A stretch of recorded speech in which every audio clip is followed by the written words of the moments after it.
Hello guys, welcome to career easy channel.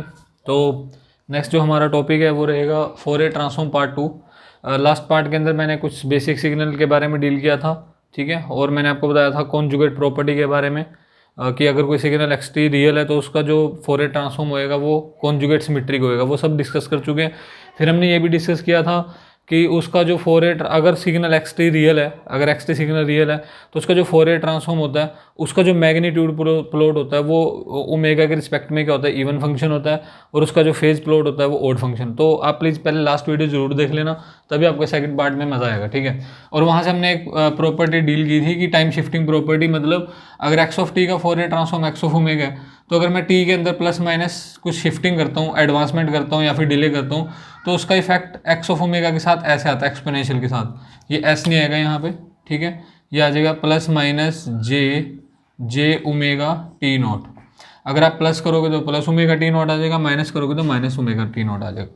चलो, तो last time हमने एक सिग्नल लिया था X of T is equal to last video के अंदर exponential minus A T U of T A greater than zero. तो हमने देखा था इसका जो फोरियर ट्रांसफॉर्म था एक्स ऑफ ओमेगा वो आया था 1/जे ओमेगा प्लस ए, ठीक है। ये हम कर चुके हैं।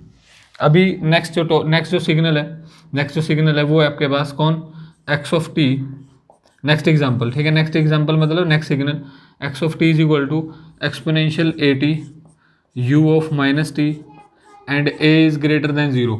तो इस सिग्नल और पहले जो सिग्नल था उसके बीच में क्या डिफरेंस है कि यहाँ पे आप देख रहे हो टी को आपने माइनस टी पुट कर दिया, ठीक है, ठीक है। तो मैंने क्या किया, टी को माइनस टी पुट कर दिया। तो अगर आप इसका फोरियर ट्रांसफॉर्म फाइंड आउट करते हो तो देखो क्या करोगे। तो मैं लिखूंगा X of omega is equal to minus infinite से इन्फानाइट एक्स ऑफ टी की जगह exponential A T U of minus T, ठीक है, और exponential minus J omega T जो कर्नल होता है, ठीक है, इसको कर्नल बोलते हैं, जो हम अपनी तरह से ऐड करते हैं डी टी।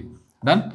अब u ऑफ माइनस टी आपको पता है कहाँ से कहाँ तक एग्जिस्ट करेगा, ये एग्जिस्ट करेगा माइनस इन्फानाइट से लेके, ठीक है। आपको पता है ये जो क्वांटिटी होती है नेगेटिव में एग्जिस्ट कर, माइनस इन्फानाइट से जीरो, और जीरो टू इन्फानाइट के लिए जीरो बन जाएगा, जीरो टू इन्फानाइट के लिए जीरो बन जाएगा, तो पूरा फंक्शन जीरो बन जाएगा। तो इसका जो एग्जिस्टेंस है सिर्फ यहाँ तक रहेगा और इसकी वैल्यू 1 रहेगी।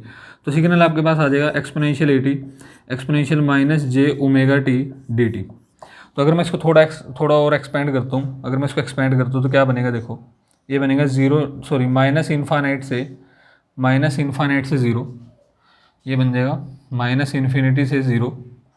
और इसको अगर मैं कवर कर लेता हूँ तो क्या बन जाएगा, देखो टी कॉमन निकाल दो, अंदर क्या बचा, यहाँ से बच गया ए माइनस जे ओमेगा, ठीक है, ए माइनस जे ओमेगा, और यहाँ पे आ गया डी टी। अब इंटीग्रेट कर दो। अब अगर मैं इसको इंटीग्रेट करता हूँ, सपोज अगर मैं इसकी इंटीग्रेशन कर देता हूँ तो आपको पता है एक्सपोनेंशियल की इंटीग्रेशन सेम आती है, यही आ जाएगी, बिल्कुल सेम आ जाएगी, A minus J omega divide by इसका कोफिशिएंट कितना है, ए माइनस जे ओमेगा, और लिमिट क्या आ जाएगी माइनस इन्फानाइट से ज़ीरो। तो पॉइंट ये है, जब मैं माइनस इन्फानाइट पुट करूँगा, ठीक है, अब मैं अपर लिमिट जब मैं जीरो पुट करूँगा अपर लिमिट, तो देखना अपर लिमिट जैसे मैं यहाँ पे पुट करूँगा तो ये तो 1 बन जाएगा, एक्सपोनेंशियल 1 बन जाएगा, और ये आ जाएगा 1/a माइनस जे ओमेगा, है ना। और जब मैं माइनस इन्फानाइट पुट करूँगा तो minus exponential minus infinite T की जगह, और ये क्वांटिटी अगर आप देखो ये पॉजिटिव नंबर है, ए पॉजिटिव है, ग्रेटर देन जीरो है, तो ये ओवरऑल एक्सपोनेंशियल माइनस इन्फानाइट आएगा। नीचे कुछ भी आता रहे, अपॉन में कुछ भी आता रहे, बट ये क्वांटिटी इतनी छोटी हो जाएगी कि आप इसको जीरो मान सकते हो। तो फाइनली आपके पास आंसर आ गया ये। तो पॉइंट क्या है अब, तो ये हमने क्यों पढ़ा, अब मुद्दा ये है, मैं ये बताना चाह रहा हूँ आपको, एक मैं प्रॉपर्टी बताना चाह रहा हूँ कि अगर आपके पास एक्स ऑफ टी का फोरियर ट्रांसफॉर्म अगर आपके पास अवेलेबल था, आपने एक्स ऑफ टी को जो नया सिग्नल बनाया माइनस टी पुट करके, इसको मैंने क्या किया, टी को माइनस टी पुट किया तो ये बना। तो आप देख रहे हो फोरियर ट्रांसफॉर्म के अंदर जहाँ पे ओमेगा था वहाँ पे आपके पास माइनस ओमेगा आ गया। तो इसको बोलते हैं टाइम रिवर्सल प्रॉपर्टी, ठीक है। तो मैं यहाँ पे लिख देता हूँ टाइम रिवर्सल प्रॉपर्टी, तो टाइम रिवर्सल प्रॉपर्टी, ठीक है। टाइम रिवर्सल प्रॉपर्टी का मतलब क्या हुआ, यहाँ से क्या मतलब समझे हम, प्रॉपर्टी मतलब अगर एक्स ऑफ टी का फोरियर ट्रांसफॉर्म अगर एक्स ऑफ ओमेगा है तो एक्स ऑफ माइनस टी का जो फोरियर ट्रांसफॉर्म आएगा वो एक्स ऑफ माइनस ओमेगा आ जाएगा। मतलब जहाँ जहाँ पे भी आपके पास टी होएगा, अगर आप वहाँ पे माइनस टी पुट करो तो जहाँ पे ओमेगा था ना वहाँ माइनस ओमेगा पुट कर देना। तो होपफुली आपको ये फोरियर ट्रांसफॉर्म समझ में आया। नेक्स्ट आगे बढ़ते हैं, ठीक है, आगे बढ़ते हैं। और आगे कहाँ बढ़ेंगे देखो, अभी नेक्स्ट आपके पास सिग्नल आएगा। नेक्स्ट जो अभी मैंने क्या बताया, पहले हम क्या करेंगे, जो बेसिक सिग्नल है हमें उनकी फोरियर ट्रांसफॉर्म निकालनी पड़ेगी और उनको याद भी रखना पड़ेगा, ठीक है, तभी आप क्वेश्चन बना पाओगे गेट के अंदर, आपको याद भी रखने पड़ेंगे सारे। तो नेक्स्ट सिग्नल होता है आपके पास जो इंपॉर्टेंट सिग्नल है, X of T is equal to exponential minus A mod T where A is greater than zero, ठीक है, where A is greater than zero. तो ये एक सिग्नल है। अगर मैं सिग्नल को प्लॉट करने की कोशिश करूं, देखो अगर मैं सिग्नल को प्लॉट करने की कोशिश करता हूं तो ये सिग्नल कुछ ऐसा आएगा, टी ग्रेटर देन जीरो के लिए ऐसे बिहेव करेगा, एक्सपोनेंशियल माइनस ए टी, है ना, क्योंकि आपको पता है टी ग्रेटर देन जीरो के लिए तो मोड का कोई मीनिंग नहीं होता, ठीक है, मोड का कोई मीनिंग नहीं होता, तो टी ग्रेटर देन जीरो के लिए ऐसे जाएगा। और अगर टी नेगेटिव रहेगा तो यहाँ पे ये टी अगर नेगेटिव रहेगा तो ये कैसे बिहेव करेगा, एक्सपोनेंशियल, देखो टी अगर नेगेटिव करोगे तो बन जाएगा ई की पावर ए टी। अगर टी नेगेटिव रहेगा तो आपको पता है मोड एक नेगेटिव देके जाता है तो ये माइनस माइनस प्लस बन जाएगा, और क्योंकि टी की वैल्यूज नेगेटिव है तो ये डीके करेगा ऐसे इधर की तरफ। तो आप देख रहे हो बिल्कुल एनर्जी सिग्नल है। अगर आप इसको देखो तो इसका जो एरिया अंडर द कर्व आएगा वो एक फाइनाइट वैल्यू आएगी, तो ये एनर्जी सिग्नल है। इसका मतलब आप इसका फोरियर ट्रांसफॉर्म फाइंड आउट कर सकते हो, और ये जो क्वांटिटी बनेगी क्या बनेगी, एक्सपोनेंशियल ए ऑफ टी, ये बन जाएगा एक्सपोनेंशियल ए ऑफ टी। तो आप देख रहे हो इसको मैं ऐसे भी लिख सकता था exponential minus A T U of T, और इसको मैं ऐसे भी लिख सकता था exponential A T U of minus T, क्योंकि ये कहाँ लेफ्ट में एग्जिस्ट कर रहा है। अगर आप ध्यान से देखो तो ये लेफ्ट में एग्जिस्ट कर रहा है। तो क्या मैं एक्स ऑफ टी को ऐसे लिख सकता हूँ, X of T is equal to exponential minus A mod T, इसको मैं ऐसे लिख सकता हूँ क्या, इन दोनों का सम, मतलब exponential minus A T U of T plus exponential A T U of minus T. तो आप देख रहे हो जब मैंने इसका ग्राफ ये बनाया तो इसका ग्राफ अगर ये बन रहा है तो और इन दोनों को मैंने लिखा तो इसका मतलब ये सिग्नल ऐसे ब्रेक किया जा सकता है। और एक होता है आपके पास फोरियर ट्रांसफॉर्म की लीनियर प्रॉपर्टी। लीनियर प्रॉपर्टी का मतलब होता है कि अगर कोई सिग्नल दो पार्ट्स में डिवाइडेड है तो आप उनका फोरियर ट्रांसफॉर्म ऐड करके निकाल के अलग अलग से आप ऐड कर सकते हो टोटल के लिए। तो यहाँ से अगर मैं इसका फोरियर ट्रांसफॉर्म लिखूंगा एक्स ऑफ ओमेगा, अगर मैं इसका फोरियर ट्रांसफॉर्म लिखूंगा एक्स ऑफ ओमेगा, तो आप देख रहे हो इसका फोरियर ट्रांसफॉर्म हमने थोड़ी देर पहले निकाला था, तो वो कितना आ जाएगा 1 बाय जे ओमेगा प्लस ए। तो ये सिग्नल का जो फोरियर ट्रांसफॉर्म है कितना आ जाएगा आपके पास, इसका फोरियर ट्रांसफॉर्म ये आ जाएगा जे ओमेगा, ठीक है, अभी थोड़ी देर पहले निकाला था जे ओमेगा प्लस ए, और इसके बीच में सिर्फ इतना डिफरेंस है टी को माइनस टी। तो आपको पता है अगर इसका फोरियर आपको पता है तो इसका फोरियर क्या आ जाएगा, जहाँ ओमेगा वहाँ माइनस पुट कर दो तो आ जाएगा ए माइनस जे ओमेगा।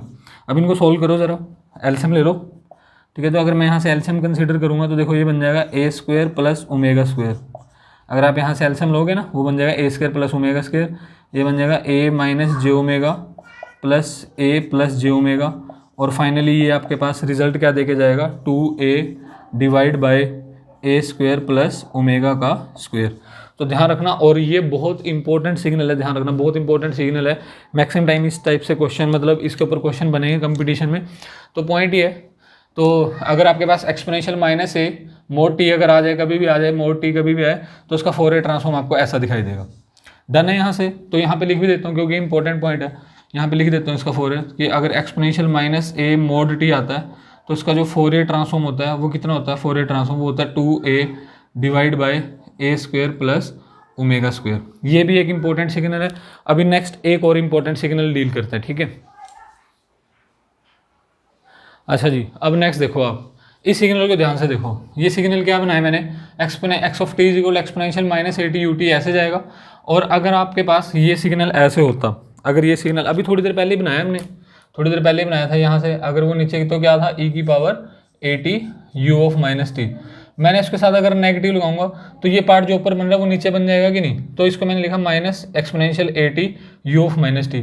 अब आप एक चीज़ बताओ मुझे कि अगर मैं इस सिग्नल का, इस एक्स ऑफ टी का अगर मैं फोरियर निकालना चाहता तो क्या आंसर आता है इसका एक्स ऑफ ओमेगा क्या आएगा। तो सिंपल हमें पता है इसका फोरियर ट्रांसफॉर्म हमें पता है 1 बाय ए प्लस जे ओमेगा हमें पता है, और इसका कितना आ जाएगा, पहले तो नेगेटिव है नेगेटिव लगा दिया। इसका फोरियर ट्रांसफॉर्म अभी निकाल के हटे थे 1 बाय कितना, देखो इस और इसमें क्या फ़र्क है, सिर्फ ओमेगा को माइनस ओमेगा पुट करना है, तो ये बन जाएगा। अब देखो तो क्या आएगा, ये डिवाइड कर दो उसको। तो अगर मैं इसको एलसीएम ले लेता हूँ, सॉरी यहाँ से एलसीएम लूँगा तो बन जाएगा ए स्क्वायर प्लस ओमेगा स्क्वायर, और यहाँ पे बन जाएगा ए माइनस जे ओमेगा, ए माइनस जे ओमेगा माइनस ए माइनस जे ओमेगा। तो ये ओवरऑल आंसर कितना आ रहा है? इस सिग्नल की बात कर रहा हूँ मैं, सिर्फ ये ब्लू वाला नहीं है, यहाँ पे ध्यान से देखना, ये सिग्नल की बात कर रहा हूँ। तो इस सिग्नल का जो फोरियर ट्रांसफॉर्म है वो हमें यहाँ से क्या दिखाई दे रहा है? -2j ओमेगा डिवाइड बाय ए स्क्वायर प्लस ओमेगा स्क्वायर। ये आ गया, डन है यहाँ तक। अब सुनो इधर जरा, अब मैं क्या करूँगा इस सिग्नल के अंदर एक्स ऑफ टी के अंदर, तो मैं क्या करने जा रहा हूँ इस सिग्नल के अंदर ये जो एक्स ऑफ टी है मैं इसमें क्या करूँगा, यहाँ से मैं पुट कर दूंगा लिमिट ए अप्रोच टू 0। अगर मैं ए को 0 अप्रोच कराऊंगा तो देखो ध्यान से, ये देखो ध्यान से, ये सिग्नल की वैल्यू 1 बनेगी कि नहीं? यहाँ से अगर ये 0 के अप्रोच करेगा तो ये बन जाएगा यूटी, मतलब ये ऐसा बन जाएगा, यूटी मतलब ऐसे रेड वाला। और अगर मैं यहाँ पे ए को 0 पुट करूँगा तो देखो 0 से क्या बनेगा, ये बन जाएगा 1, और ये जो ओवरऑल सिग्नल है ये कहाँ पे स्विच करेगा? -1 पे अप्रोच करेगा। ध्यान से देखो इस रेड वाले को ध्यान से देखो, क्या ये सिग्नम फंक्शन बन गया? बिल्कुल बन गया। Signum function t greater than 0 के लिए 1 और लेस देन 0 के लिए -1।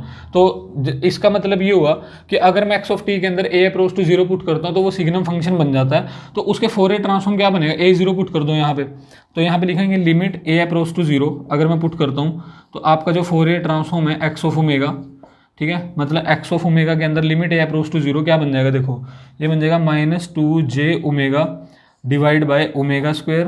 तो फाइनली क्या मैं यहाँ से बोल सकता हूँ, देखो ये बन जाएगा -2j बाय ओमेगा, या फिर इस -j को ना नीचे ले जाते तो ये बन जाएगा 2/j ओमेगा। अब नोटिस करो कि सिग्नम जो होता है सिग्नम फंक्शन, तो क्या मैं xt को, अगर ये सिग्नल xt मैंने माना और a को 0 अप्रोच कराया, तो क्या मैं xt को सिग्नम t लिख सकता हूँ? बिल्कुल लिख सकता हूँ। तो इसका मतलब ये हुआ कि सिग्नम t का जो फोरियर ट्रांसफॉर्म होता है, फोरियर ट्रांसफॉर्म वो कितना होता है? 2/j omega. अब एक चीज़ नोटिस करना कि सिग्नम t जो फंक्शन होता है ना, ये इंटीग्रेटेबल नहीं होता, तो आप इसका फोरियर ट्रांसफॉर्म कभी नहीं निकाल सकते।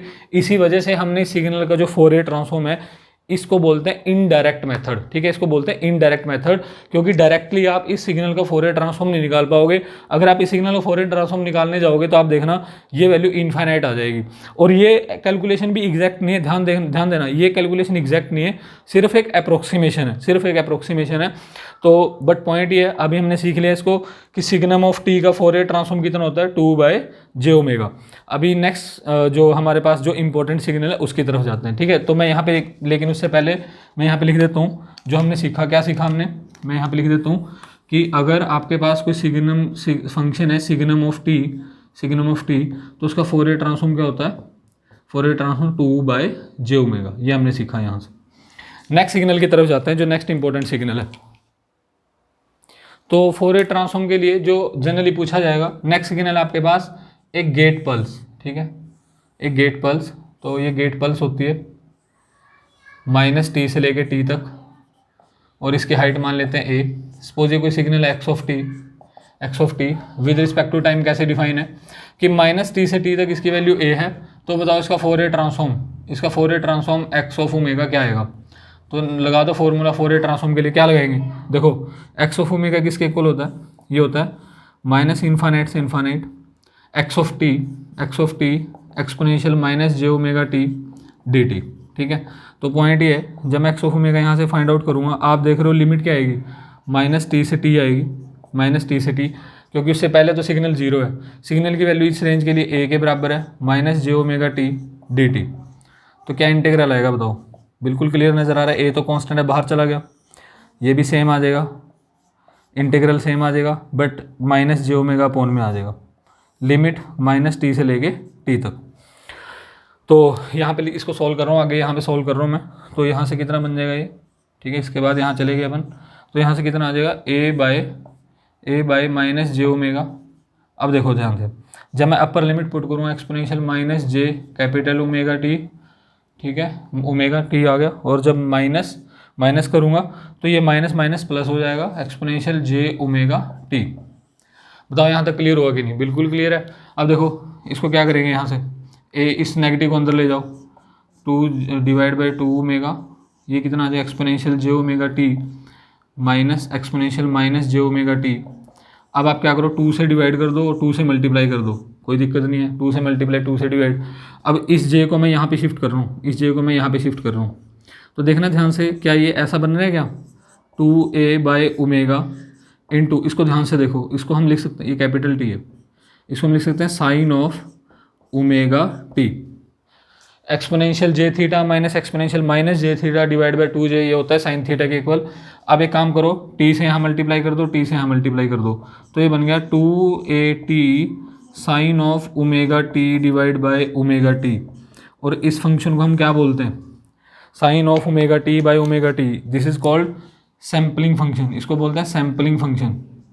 ठीक है, सैम्पलिंग फंक्शन होता है ये, और सैम्पलिंग फंक्शन को एस ए ओमेगा टी लिख सकते हो आप। इसकी नोटेशन होती है एस ए ओमेगा टी, क्योंकि एस ए एक्स हमारे पास डिफाइन होता है, एस ए एक्स डिफाइन होता है, ये दिख रहा है ना बोर्ड पे। ठीक है, एस ए एक्स जो डिफाइन होता है ये बराबर होता है sine of x divide by x की। तो इसको देखो ध्यान से, अगर मैं sine of x divide by x मान रहा हूँ तो इसको ऐसे लिख सकता हूँ कि नहीं?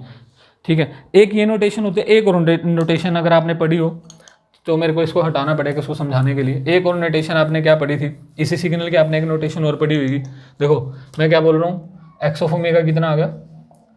2at, ठीक है, sine omega t divide by omega T. एक तो मैंने आपको बोला कि इसको क्या लिखो, ऐसे लिख लो, एस, ये तो सेम आएगा, 2at तो बाहर ही आ जाएगा, इसको आप लिख सकते हो एस ए ओमेगा टी। क्यों? ये सैम्पलिंग फंक्शन है, ऐसे डिफाइन होता है। एक और मेथड है, आप इसको ओमेगा की वैल्यू पुट करो यहाँ पे। अगर आप यहाँ पे ओमेगा की वैल्यू पुट करोगे तो क्या बनेगा? 2at, इसको लिखोगे sign 2π/ft divide by 2π/ft। ठीक है, और इसको लिखोगे 2at, इसको ना सिंक भी लिखते हैं। क्या लिखते हैं? सिंक। सिंक में क्या होता है, पाई के साथ वाला लिख दो, यहाँ पे क्या आ जाएगा? 2ft, ऐसे सिंक ऑफ क्या बन जाएगा ये? 2ft। ऐसा क्यों? देखो ध्यान से, क्योंकि हमारे पास सिंक ऑफ एक्स कैसे डिफाइन होता है, ये बराबर होता है sine of pi x divide by pi x. तो अगर आप नोटिस करो यहाँ से, पाई के साथ का जो भी था, ठीक है, मतलब यहाँ पे सिंक ऑफ एक्स अगर है, अगर मैंने ऐसे लिखा है तो इसका मतलब ये बनेगा sine of 2ft pi divide by 2ft pi. तो यही बनेगा ना सेम। देखो तो आपके पास इसकी ये नोटेशन भी थी, या तो आप ऐसे डिफाइन करो, और सिंक फंक्शन ऐसे डिफाइन होता है, याद रखना, ये सिंक फंक्शन का नोटेशन है। ठीक है, ये सिंक फंक्शन का नोटेशन है। अब आपके पास ये सिंक फंक्शन जो डिटेल में जब फंक्शन के सिग्नल के टाइप बताए जाएंगे तो आपको पता चल जाएगा। ठीक है, तो अब पॉइंट ये कि 2at, मतलब जो लोग फोरियर ट्रांसफॉर्म देख रहे हैं तो ये उनसे उम्मीद है कि वो पहले पूरा सिग्नल पढ़ चुके तब जाके फोरियर ट्रांसफॉर्म पे स्विच किए, तो ये आपको पहले से डिफाइन है। तो पॉइंट ये है कि इसको मैं 2at एस से ओमेगा टी लिख सकता हूँ। अब तो इसकी ना डायरेक्ट ट्रिक भी होती है, आपको ये सारा कुछ करने की ज़रूरत नहीं है। मैं इसकी आपको डायरेक्ट ट्रिक बता देता हूँ, कि आपने इसको कैसे याद रखना है। बट मैं जो हूँ, मैं क्या करता हूँ, मैं ऐसे की फॉर्म में याद रखता हूँ इसको। अब देखना ध्यान से, शॉर्ट ट्रिक। सिग्नल क्या था? सिग्नल था ये -t से t, height a, x of t, और ये विद रिस्पेक्ट टू t। तो इसका जो फोरियर ट्रांसफॉर्म होता है वो किसके बराबर होता है? Area into S A omega into width divide by 2। देखो ट्रिक लगाओ, area into S A omega width by 2। इसका एरिया अंडर द कर्व बताओ कितना? डायरेक्ट। तो अगर मैं यहाँ से इस ट्रिक को फॉलो करता हूँ तो एरिया कितना आ रहा है? देखो माइनस ये गैप कितना बना? 2t इंटू ए, तो क्या बन गया? 2at। एस ए ओमेगा तो आएगा ही, क्योंकि एक्स ऑफ ओमेगा निकाल रहे। विड्थ बाई 2, विड्थ कितनी है? 2t, उसका हाफ करो तो कितना आ जाएगा? 2t, सॉरी, देखो सेम आ रहा है, बिल्कुल सेम आ रहा है। ऐसे अब मैं नेक्स्ट आपको एक ट्रिक और बता देता हूँ, एक सिग्नल और बताया तो लगे हाथ यहीं पे। अगर आपके पास सपोज ऐसा कोई सिग्नल आ गया -t से t, और इसकी हाइट दे रखी है मान लो a, तो आप बता सकते हो कैसा सिग्नल है? Triangular signal. अगर आप ध्यान से देखो, ट्रायंगुलर सिग्नल, इसका फोरियर ट्रांसफॉर्म की डायरेक्ट ट्रिक होती है, फोरियर ट्रांसफॉर्म की, ठीक है, वो होती है एरिया एस ए का square omega into width by 4, omega into width by 4। तो आप बता सकते हो इस सिग्नल का फोरियर ट्रांसफॉर्म डायरेक्टली देख के क्या आएगा? इस सिग्नल का फोरियर ट्रांसफॉर्म, इस सिग्नल का अगर मैं फोरियर ट्रांसफॉर्म निकालूंगा तो डायरेक्टली देखने से आपको आइडिया लग रहा है कि इसका एरिया अंडर द कर्व कितना आएगा बताओ। तो इसका डायरेक्टली अगर मैं लिखूंगा तो एरिया अंडर द कर्व कितना दिखाई दे रहा है यहाँ से? देखो हाफ क्या रहेगा? Area half into 2t into A, तो क्लियरली दिख रहा है 80 तो आ गया इसका एरिया, एस ए का square omega width by 2, width कितनी है 2t, तो width by 4 sorry 2t divide by 4, तो फाइनली इसका क्या आंसर आ जाएगा AT एस ए का स्क्वायर ओमेगा टी बाय 2, ये आ जाएगा इस ट्रायंगुलर वेव का, ये जो ट्रायंगुलर सिग्नल आपको दिखाई दे रहा है इसका फोरियर ट्रांसफॉर्म। तो ये कुछ एक जो अब मैंने डिस्कस किया अभी, ये कुछ एक इंपॉर्टेंट सिग्नल थे जिनका हमें फोरियर ट्रांसफॉर्म निकालना आना चाहिए। ठीक है, थैंक यू। अभी जो बाकी जो सिग्नल बचे हैं और जो सिग्नल हैं उनका फोरियर ट्रांसफॉर्म नेक्स्ट लेक्चर के अंदर देखेंगे। फिर उसके बाद हम प्रॉपर्टीज़ के लिए अलग से मैं वीडियो बनाऊंगा, कि वैसे मैं टाइम टू टाइम आपको बताता भी जाऊँगा, तो पूरा आपके पास 4 से 5 वीडियो के अंदर फोरियर ट्रांसफॉर्म कवर हो जाएगा। ठीक है, थैंक यू। और प्लीज़ जो अगर आपको वीडियो पसंद आ रही है तो आप प्लीज़ शेयर करो, जो भी आपके फ्रेंड्स जो भी तैयारी में हैं उन लोगों के साथ शेयर करो। Thank you.